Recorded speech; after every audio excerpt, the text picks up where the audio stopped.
They call their flag the Morning Star, and their country West Papua.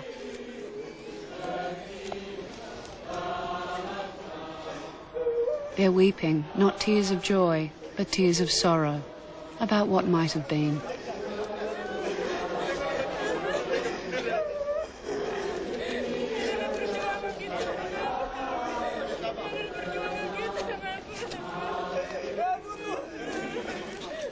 For 30 years, the Indonesians have ruled here.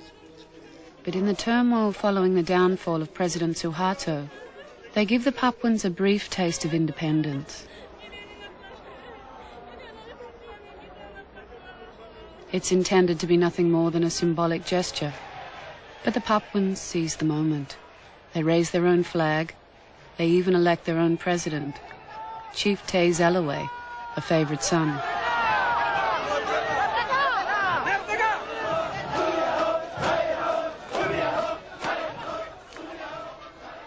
The taste of freedom is short-lived. Before long, their president-elect will be dead.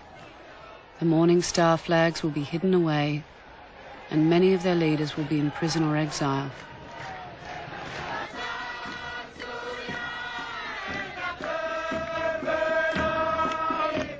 Until we reach independence, or we regain our independence, the name West Papua will remain in our hearts. This is why I am in exile in Papua New Guinea. Because of my rejection of Indonesians' continued occupation, I have been here for the last 32 years.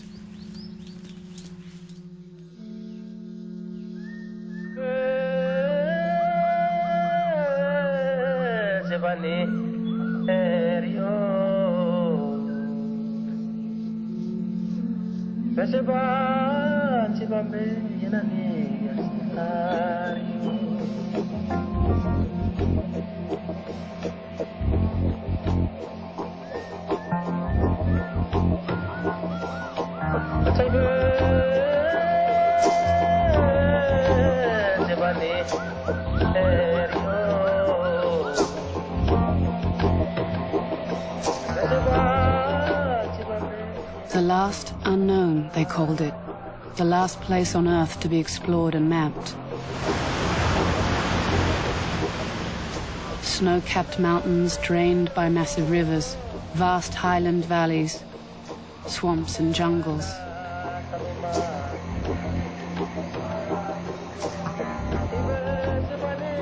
Nearly 1 million people speaking 250 separate languages.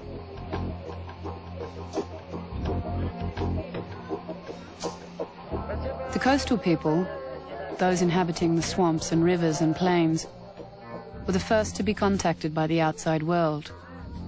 Centuries ago, moccasins came from the Malay Peninsula, looking for sandalwood, bird of paradise feathers, slaves.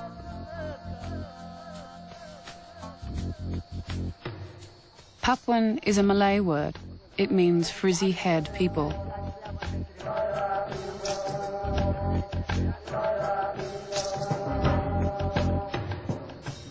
Next came the Dutch, tentatively at first, venturing no further than the coastal fringes. These Dutchmen are measuring heads, making European assumptions about the native, degrees of civilization, levels of IQ.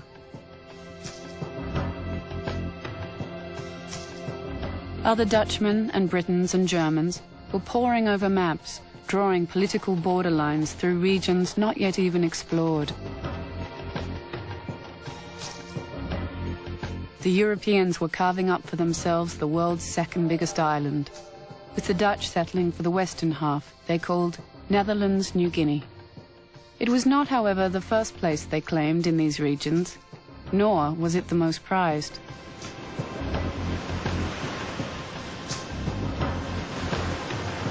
From the 1600s onwards, the jewel in the Dutch colonial crown lay to the west, the fabled Spice Islands, the East Indies. The island archipelago known today as Indonesia. It was here that the Dutch colonials settled in force.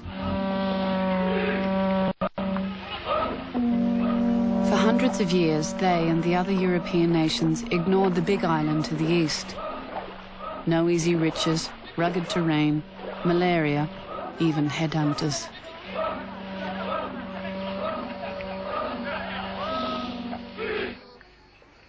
It was the mid-19th century before the Dutch finally got around to claiming their half, planting the flag. Explorers, anthropologists, traders, planters, missionaries.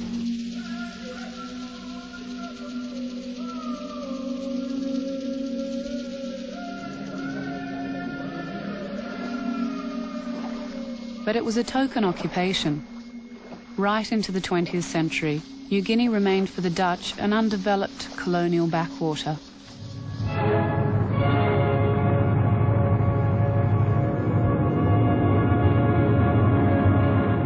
When war came to the Pacific in 1941, the Dutch were swept aside by the invading Japanese.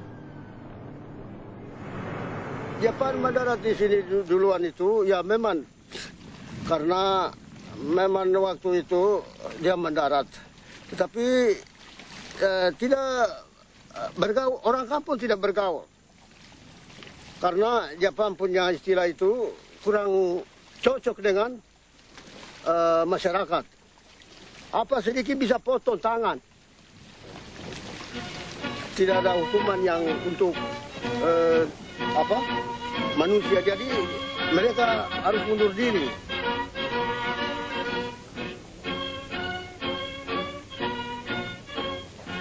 Dan di sini semua Jepang, tapi tidak ada yang pulang ke Tokyo. Semua harus mati karena sekutu Amerika Serikat. Number one, Amerika Serikat. Dia mendarat di sini plane, kapal terbang, aduh, tidak lihat langit Amerika.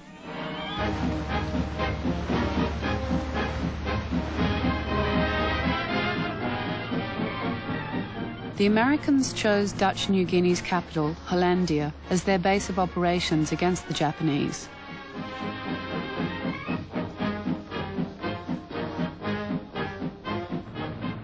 The sleepy colonial outpost was transformed.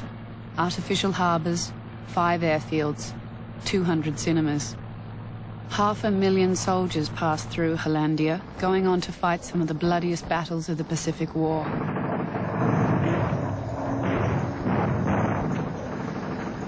With the Japanese in full retreat, Americans with time on their hands flew joyrides over the mountainous interior and made an astonishing discovery.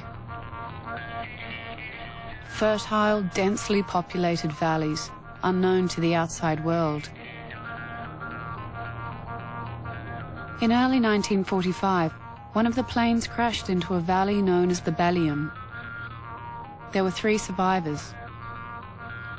A rescue team parachuted into the Baliem to prepare an airstrip. A newsreel cameraman jumped with them.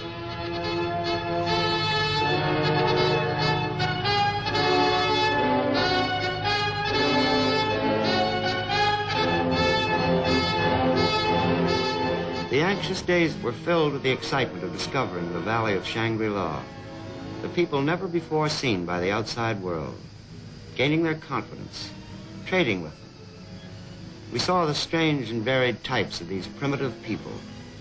We liked them, and they liked us. The strangers' departure was as astonishing as their arrival. Gliders landed in the valley and took the rescue party on board. For the Dani people of the Baliem, their first encounter with outsiders was a peaceful affair. That would not always be the case. Here comes the tow plane, low and fast, lower and lower. Now, full power, bang. They're on, they're hooked, there they go.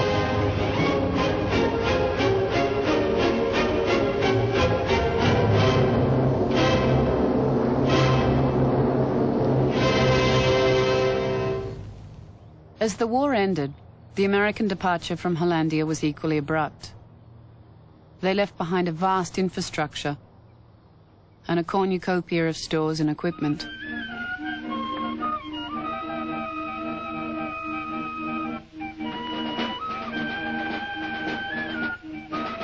But the Papuans had inherited more from the Americans than abandoned uniforms and musical instruments.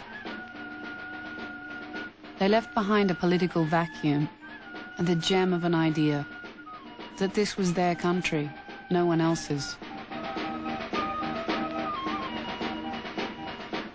Local tribal leaders, looking for a symbol of cultural identity, turned the familiar Dutch flag upside down and added a star. The Morning Star, we call it Bintang Pagi, it has a lot of meaning to Papuans, especially those who are living on the coast. Because as you go out in the morning, walking on the beach, you see the Morning Star actually disappearing before the rising of the sun. Sunrise, it is the last symbol of the night. And to us, it gives us hope. It gives us direction as to where we should go. Because at night time, fishermen, just like my dad, they used to look at the Morning Star as to the direction that he was to paddle. And in doing so, it gave him the hope. And to us Papuans, many of us believe that Morning Star is our symbol of direction. The Morning Star flag remained a symbol in name only. Because hard on the heels of the departing Americans came the Dutch again, eager to reclaim their East Indies empire. But their colonial subjects had other ideas. Across the archipelago, from Java to Sumatra, they'd seen the Dutch run from the Japanese. The white man was no longer invincible.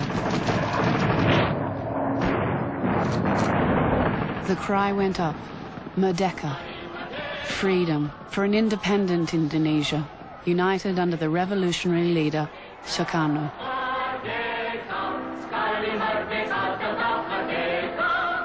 After 4 years of fighting, the Dutch withdrew, and backed by the United Nations, the Republic of Indonesia was proclaimed.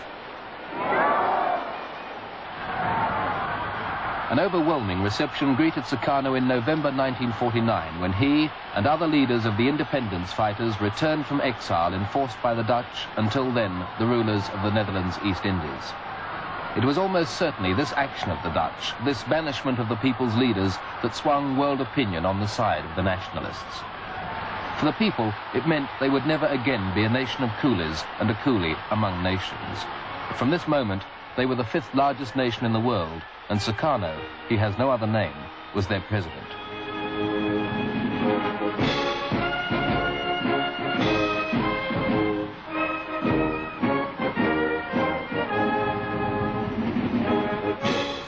Without doubt, on the day the flag of the United States of Indonesia flew for the first time, Sukarno was determined his voice would be heard throughout the world.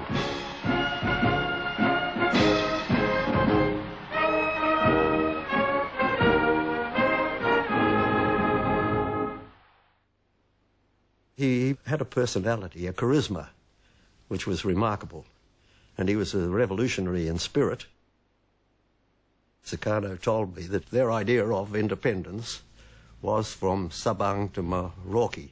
It was a phrase, of course, which Sukarno, who was a great man for adopting phrases that appealed to the people, was a war cry from Sabang to Merauke, and that reverberated through the archipelago.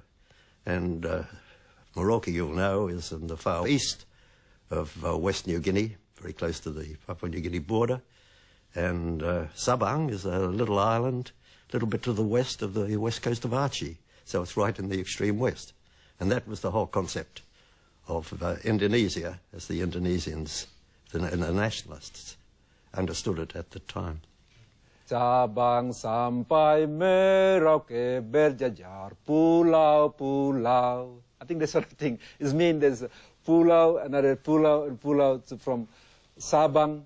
Yeah, pulau is island, from island to island, from Sabang to Merauke.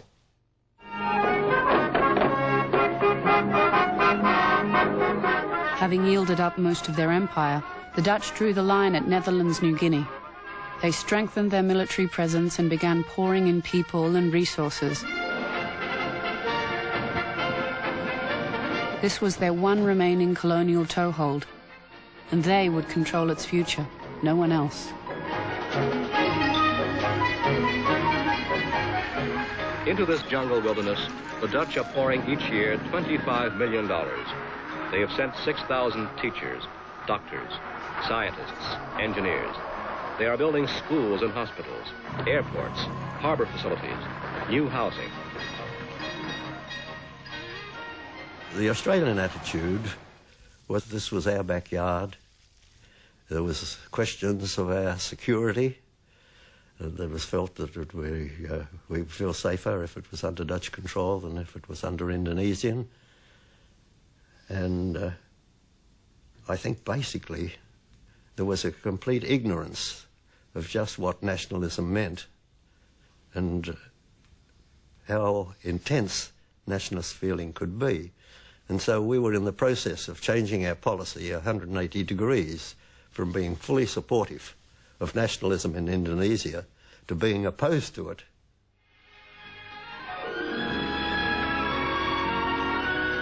The principal industry of this land behind the mountains is education. Its principal product, the future. The governor of Dutch New Guinea, Dr. Jan van Baal, has explained it. The Papuan, he said, has discovered that the other world, the world of the foreigner, is very rich with all kinds of possibilities for comfortable living, more and better food, better health, longer life, and more safety. He wants to participate in our society as an equal who will finally perform the same tasks as the white man. The Dutch administration was faced with the burden of preparing New Guinea, West New Guinea, for eventual independence. So they devised a scheme whereby after grade 3, the brightest ones are then selected to go to a boarding school. So I was lucky enough to be selected, and I was excited about it. The road towards full independence must be peaceful, must be transitional, so that means the Dutch flag will still fly there for the next 10 years alongside our own flag. And that was the understanding, and we like it.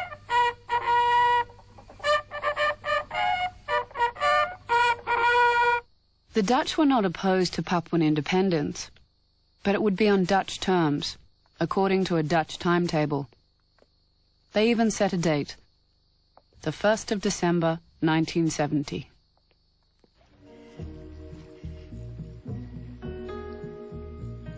Families like the Van Klinkens were told the Dutch would be needed in New Guinea for decades.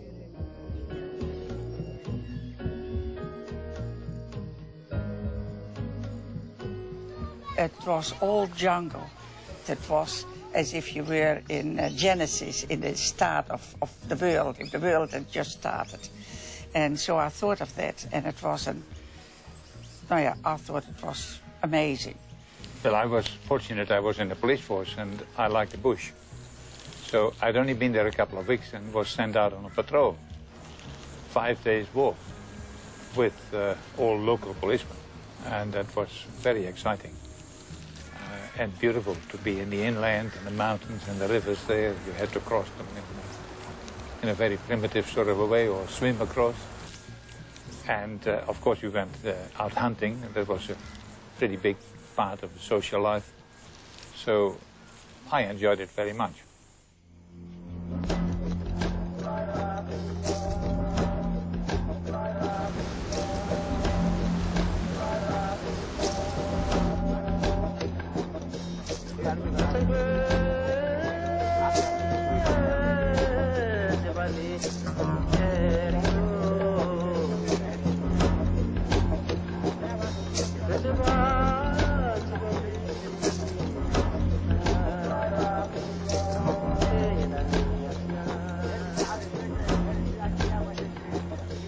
It is really a men's country, I thought at that time. It's really a men's country. They are going out. Anyway, then he said, you come with me and you see what we experience. Oh, the Papuans were absolutely such gentlemen. You have no idea. I thought straight away, this is the experience of my life. I'll never, ever experience this again. I thought it was amazing. The big birds and the pig they shoot for the evening meal and roast it over the fire.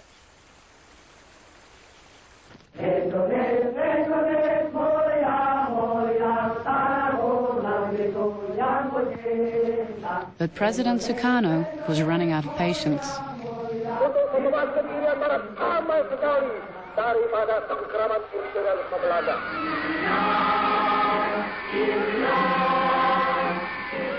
So we understand that Netherlands East Indies is part of the sovereignty of the new Indonesia.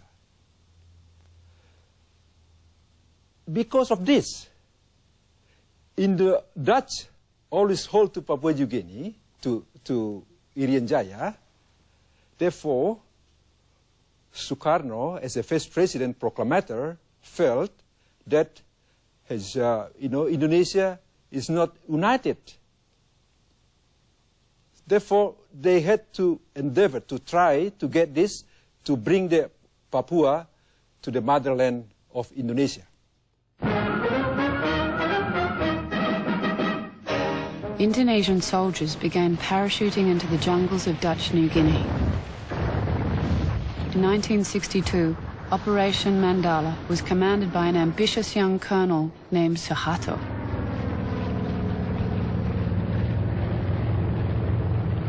We were shocked because after all those promises of a 10-year program towards independence, then suddenly you heard the Trikora, or the Operasi Mandala. But Operation Mandala began to go wrong. These poor people, they thought they came as liberators, and they would be accepted and welcomed as liberators, but it was not the case at all. The locals arrested them after they had been there a couple of days and could not find sufficient food. They brought him to the village, and they contacted the local village head, and he came over and saw all these captive prisoners, and he could see that they had not been treated terribly well. They had a few bloody noses and so on.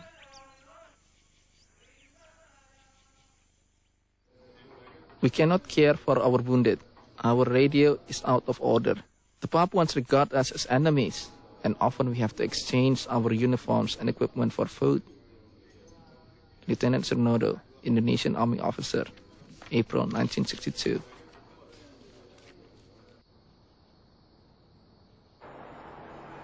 Sukarno was determined to absorb Netherlands New Guinea into Indonesia. Rebuffed by the West, Australia included, he turned to the communists. Mr. Khrushchev, making a brief call at Bali, was rounding off his 12-day tour of Indonesia. A friendly and attractive welcome had been laid on for him in the famous island. No doubt Indonesians were delighted with his offer of a huge credit in return for neutrality. Anyway, they put on a good show in his honor.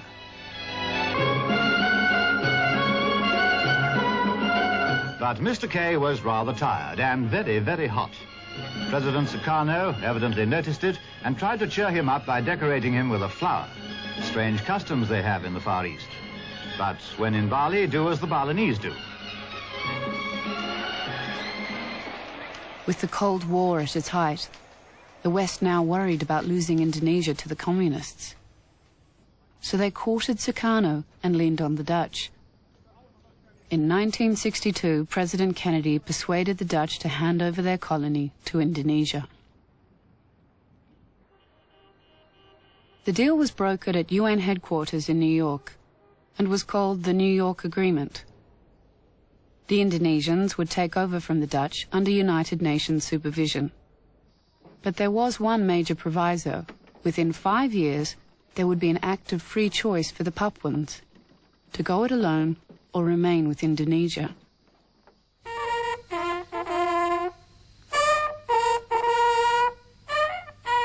Hollandia, late 1962. The Dutch flag and the West Papuan Morning Star come down together. For the Dutch, a hasty and unceremonious retreat. For the indigenous Papuans, a Cold War sellout. We were devastated because the New York Agreement was arrived at without the involvement of the Papuans. Right from the beginning, from the process leading up to the ratification of the agreement itself in August 1962. So it was just an imposed agreement. I think the Dutch had vigorously worked out a program, a 10-year program for independence, and suddenly they more or less walk out, and we felt betrayed. As I conclude this report, sir, the atmosphere here is one of uncertainty and sadness. The joy of living has gone from the community. Dutch families are leaving with a few days' notice. A considerable number of West Papuans are bound to be resentful if the territory is handed over to the Indonesians without an opportunity for self-government guaranteed. Indeed, sir, an unhappy business. P.J. Mollison, Australian Liaison Officer, Hollandia, December 1962. Some people accused us, the Dutch, of treason. We had promised them independence and now we were handing them over to another country, and they were not happy with that at all. Today, President Sukarno of Indonesia began a triumphal inspection of newly won West New Guinea, which he'll take over from the United Nations later this week. During his tour, he visited the capital Sukarnapura, formerly known as Hollandia, and Merauke, which is near the Papuan border. Pat Burgess, Sukarnapura, April 1963, filing for Reuters news agency.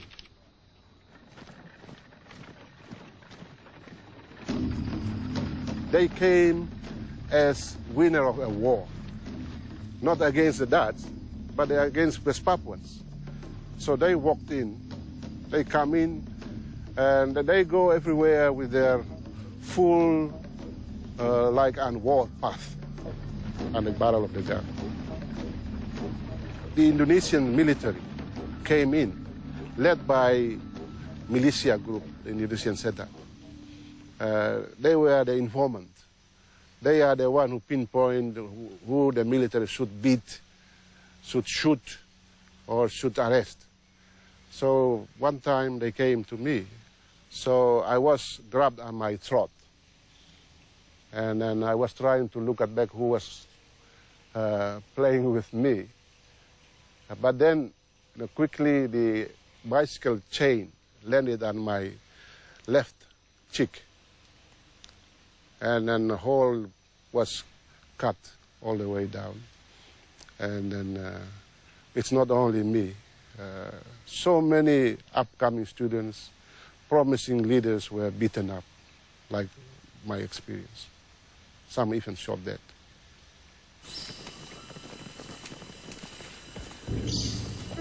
President Sukarno announced that there would be no act of free choice. By 1965, Indonesian authority was firmly entrenched in the new province.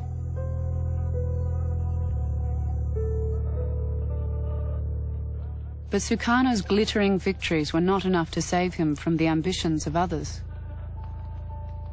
I, President, Supreme Commander of the Armed Forces of the Republic of Indonesia, appoint Major General Suharto, and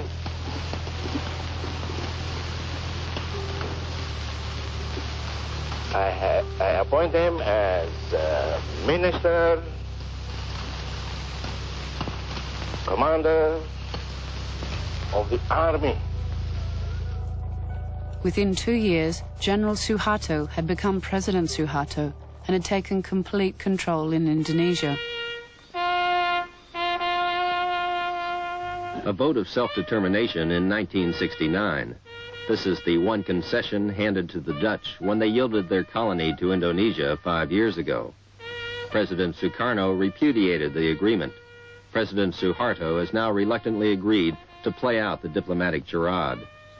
But West Irian is Indonesian, he says. The vote will be a mere formality.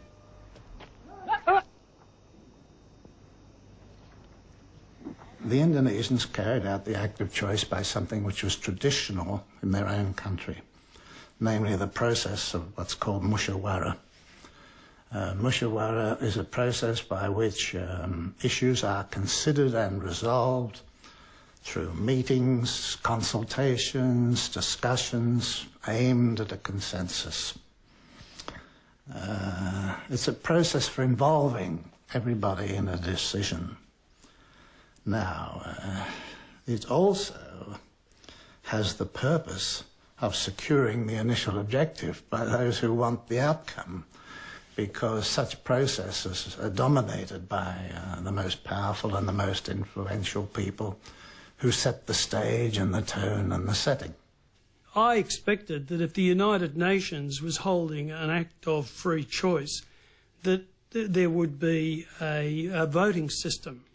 And when I got there, I was surprised to find out that they were selecting people who would then vote.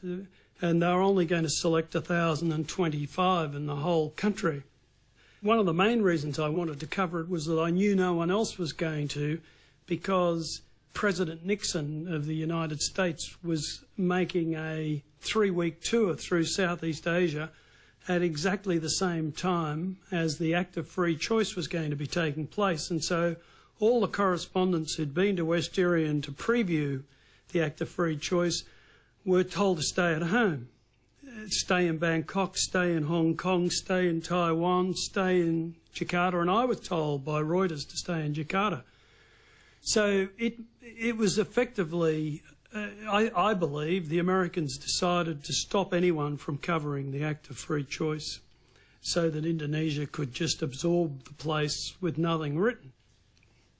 On the island of Biak in West Irian, they were going to select 6 people who are going to take part in the Act of Free Choice. So together with the 4 UN officials, I went along to watch, and several hundred Papuans gathered, and lots of Indonesians were there, and all of the Papuans were very sullen and standing there like this because they were very unhappy about it. And then all of a sudden there was a kerfuffle, and out of the bush at the side came these 3 men and a boy carrying a sign, carrying several signs, one of which said one vote. It didn't say one man, one vote, it said one vote. And the Indonesians immediately arrested them. And as soon as the thing was over, they marched them off at gunpoint.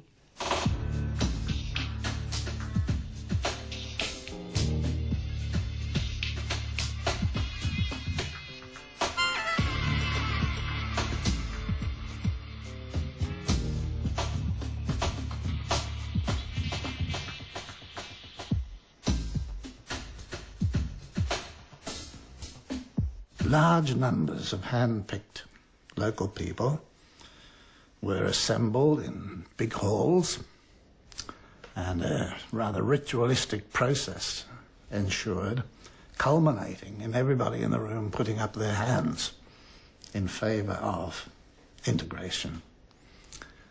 Now, when you looked at those people, the ones that I observed, it was clear enough from the body language of some of the participants they were opposed to it. But because of the atmosphere, perhaps, or fear of reprisals to themselves and their families, or bribery, they voted. We then took to the streets. That's how we mobilized the 5,000 youth, women, and the masses to demonstrate in the major center of the city of Jayapura. And so the crowd gathered together at the main square of the city, and as we were standing, people started singing, "Onward, Christian soldiers, marching us to war," something like that. And we all joined in, and we were clapping hands and walk on the street. And mind you, the military was not very happy. And they start shooting. They realized this is a serious matter, so they pull the tanks out of their hiding places, pull out the tanks, line up on the road, and start shooting. And that the demonstrators dispersed.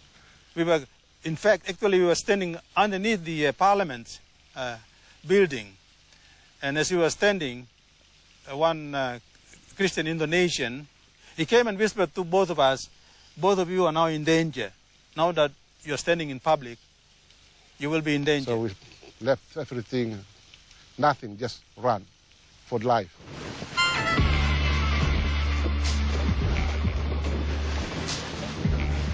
Pursued by the Indonesian military, Clemens Ranaweri and Wim Zonganau fled across the border to Australian-administered Papua New Guinea.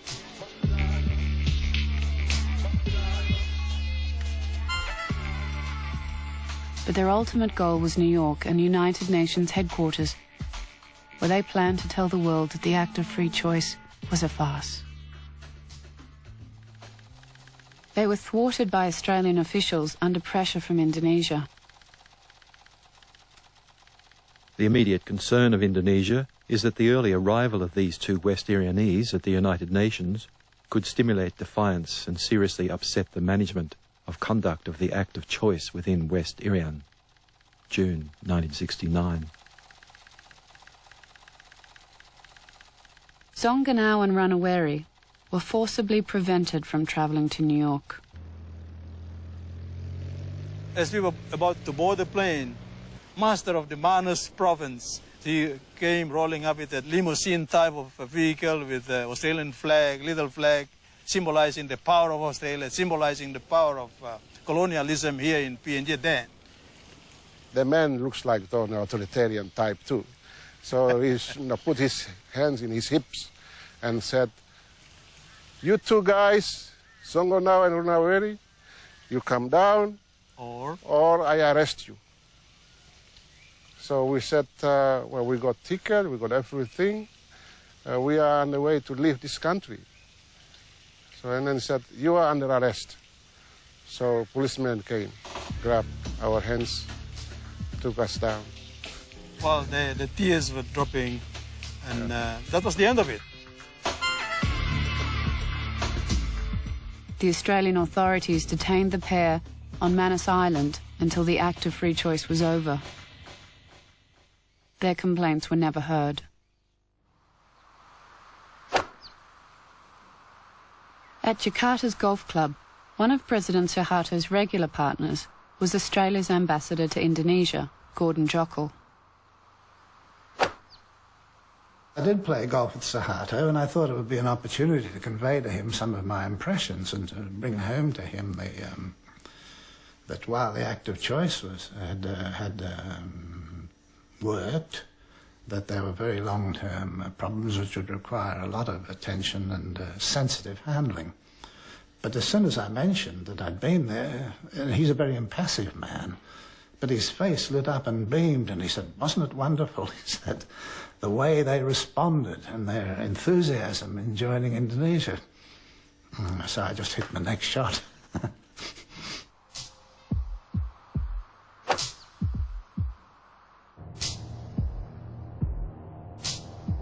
The game was over. West Papua was now West Irian, the 26th province of Indonesia. And the rewards were more tangible than mere national prestige. There was Freeport, one of the richest gold and copper mines in the world. Great holes gouged from the Star Mountains, polluted lowland streams.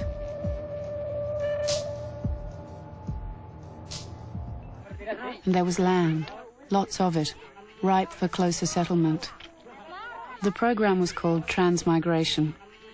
Landless peasants from the crowded islands of Java and Sumatra poured into Irian Jaya, doubling the population.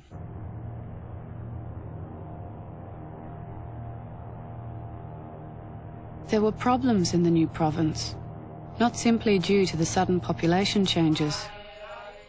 The coastal Papuans had a long history of contact with outsiders. The people of the remote highland valleys did not, and they resisted Indonesian rule.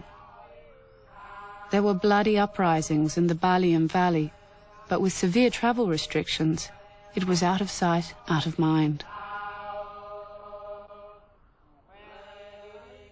The heart of the problem, a profound clash of cultures. To a Muslim Javanese soldier on duty at a guard post, the black man in a penis gourd driving a pig before him is a demonic and deeply abhorrent being. He is a caricature of humanity, from whom the soldier withholds all contact except violence. Australian biologist and writer Tim Flannery, 1998.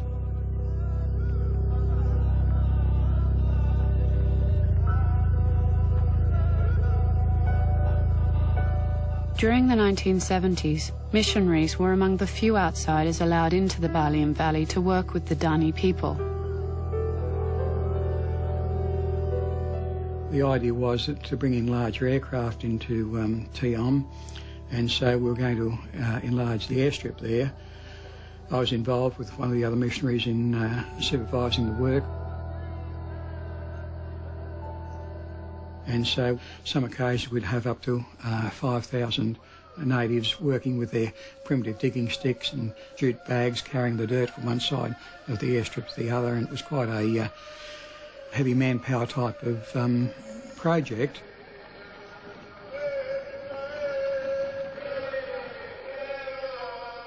During the construction, a platoon from Indonesian soldiers had walked in, and we were unaware of this. They came in overnight. The next morning, the Dani population who were working the airstrip were running up and down doing some of their traditional dances to compact the ground. And the Indonesian soldiers who had moved in overnight and saw this and presumed that they were being attacked, and set up machine guns and other weapons, and knee-jerk reaction, and started firing at the people working on the airstrip. They were firing over their heads, but some, I think 8 or 9 bullets went through our house, and there were some close calls.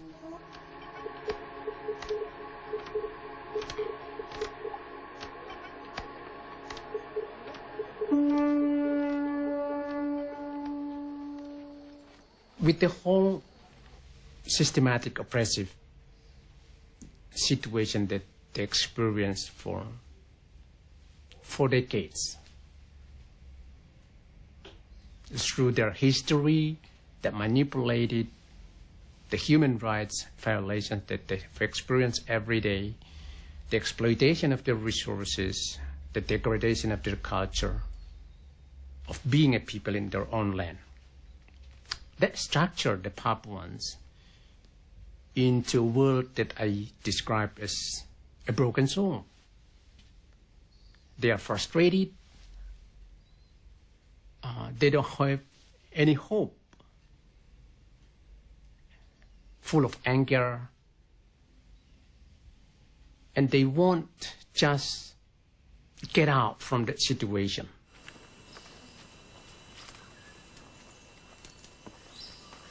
Frustration and anger spawned the OPM, the Free Papua movement. For several decades, the OPM has taken hostages, carried out sabotage, killed Indonesian soldiers. But internal dissension over policy and leadership has kept it marginalized. Another voice of resistance found expression in this man, Chief Taze Allaway, who emerged in the 1990s as the undisputed leader of the West Papuan independence movement. His cause was given a massive boost by the downfall of Suharto and his replacement by President Abdurrahman Wahid, who seemed truly committed to resolving human rights issues peacefully in Indonesia.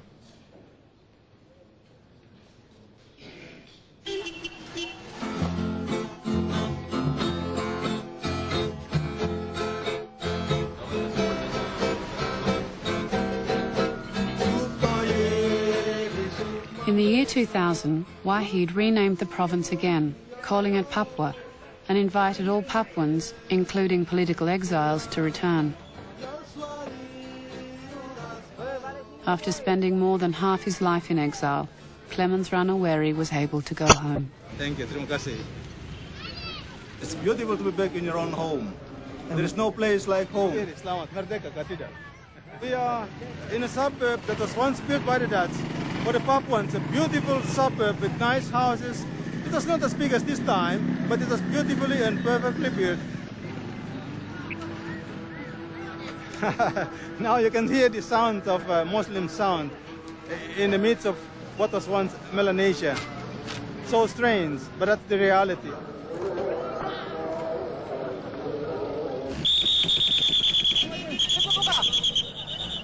President Wahid now did an extraordinary thing.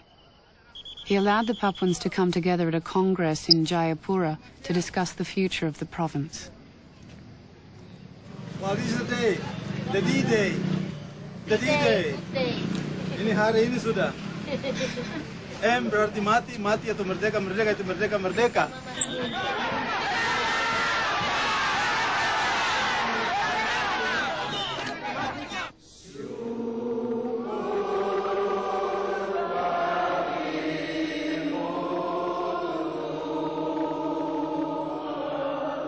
For the first time in decades, Papuans were allowed to sing their national anthem without fear of imprisonment.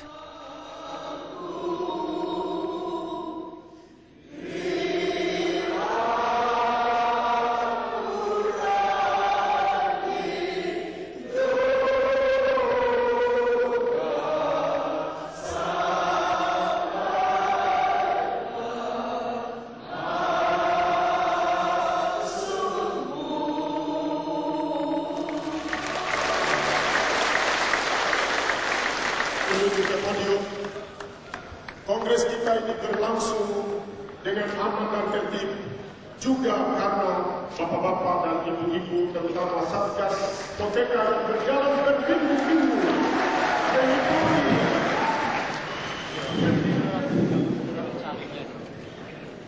Kami minta Pak Sarima segera ke meja panitia, karena saya ini orang Koteka tidak tahu baca, tidak tahu menulis, tidak tahu bahasa Indonesia. Jadi sekarang saya pakai bahasa orang tua atau orang bahasa Jawa punya kesalahan lalu di acara ini.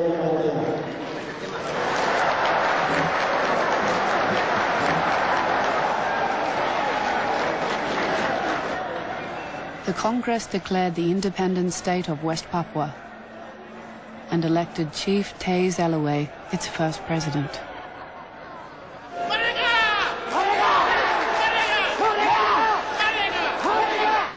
Yang benar adalah kita tidak pernah berada di dalam negara kesatuan Indonesia.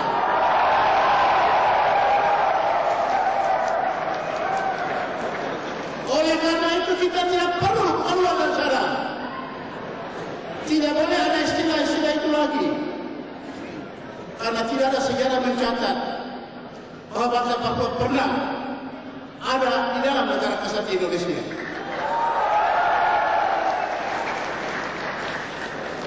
Yang benar adalah bahwa bangsa Indonesia pernah menempel di tubuh bangsa Papua.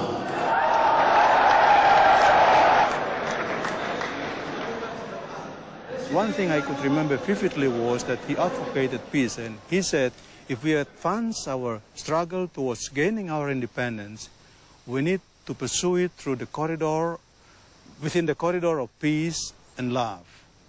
And it caught my attention. And I thought, this is the man, this is Luther King, this is Mahatma Gandhi, this is Aung San Suu Kyi in West Papua.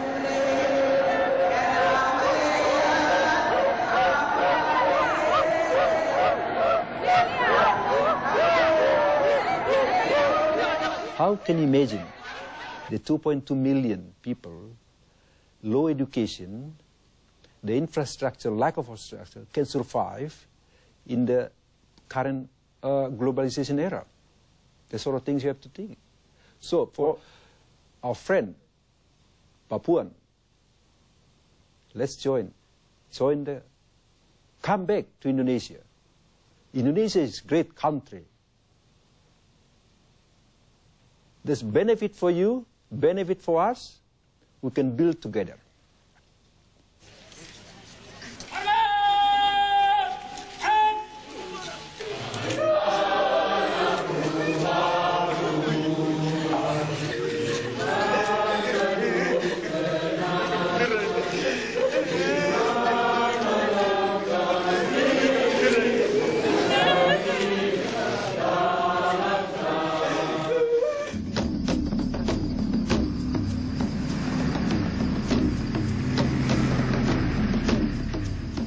Police in the Indonesian province of West Papua, formerly Irian Jaya, have found a mutilated body, believed to be that of kidnapped independence leader Taze Elaway. Members of his family say Elaway went missing late yesterday after a group of unidentified men ambushed his car.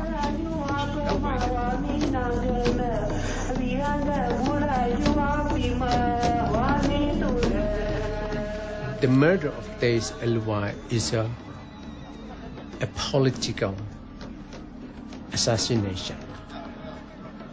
After the murder of Teis Elwai, the witnesses, including the human rights activists and the police of Papua in Jayapura, being intimidated and terrorized by the Kopassus. The message is very clear.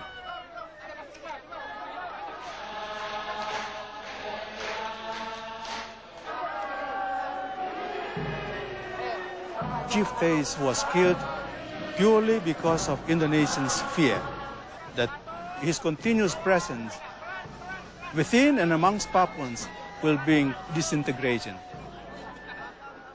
People loved him. Wherever he went, in towns and in villages, they admired him. He became a charisma. He became a magnet, pulling people around. And I think that was a threat, a real threat to Indonesia, rather than a bullet or a barrel of a gun.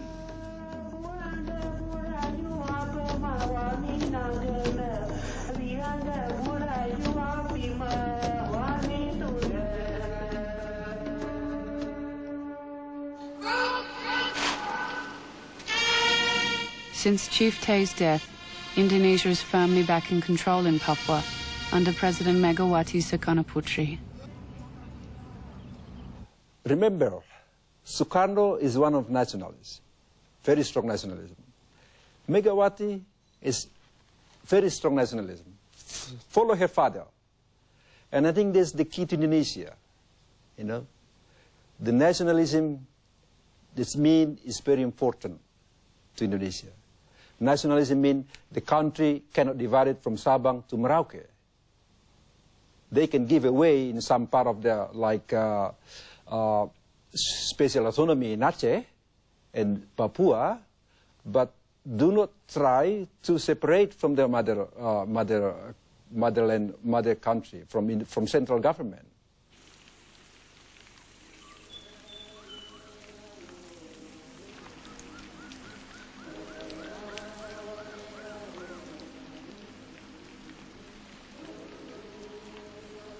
In the Indonesian province of Papua, it's once more illegal to fly the Morning Star flag, and Clemens Ranaweri is once more living in exile on the eastern side of the island in Papua New Guinea.